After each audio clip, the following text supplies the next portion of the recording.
তো সেখানে তৎকালীন ইজিপশিয়ান প্রেসিডেন্ট আনওয়ার সাদাত এবং ইসরায়েলি প্রাইম মিনিস্টার মেনাশেম বেগিন দুজনে ওখানে গেলেন ক্যাম্প ডেভিডে, মেরিল্যান্ডে, এবং তখন আমেরিকার প্রেসিডেন্ট ছিল জিমি কার্টার। তো তারা সবাই মিলে আলোচনায় বসলেন যে মিডল ইস্টে এই অত্র এলাকায় কিভাবে শান্তি কায়েম করা যায়, পিস করা যায়, যাতে করে যুদ্ধ আর না হয় এবং ইহুদি এবং মুসলমান সবাই যাতে পিসফুলি থাকতে পারে। 12 দিনের গোপন বৈঠকের পরে এই ক্যাম্প ডেভিড অ্যাকর্ড হয়।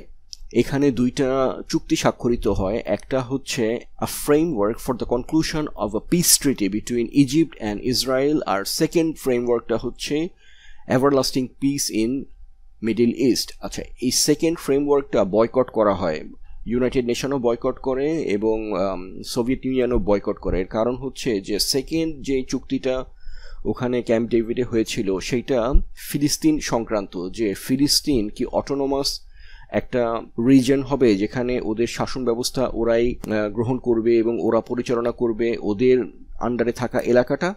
তো এই রিজেক্ট কেন হইল এই সেকেন্ড এগ্রিমেন্টের কারণ হচ্ছে যে এই এগ্রিমেন্টটা হয় ফিলিস্তিনিদেরকে নিয়ে, কিন্তু ওখানে ফিলিস্তিনিরা ছিল না। সো ফিলিস্তিনিদের বিহাফে যদি ইজিপশিয়ানরা এই চুক্তি করে, এটা কি আর ফিলিস্তিনিরা মেনে নিবে? যথারীতি মেনে নিবে না এবং মেনে নেয়ও নাই। সো এইটা সেরকম ফলপ্রসূ হয়নি। ক্যাম্প ডেভিড এই যে এগ্রিমেন্ট, এই piece between Israel and Egypt, এটাই ছিল মূল টার্গেট।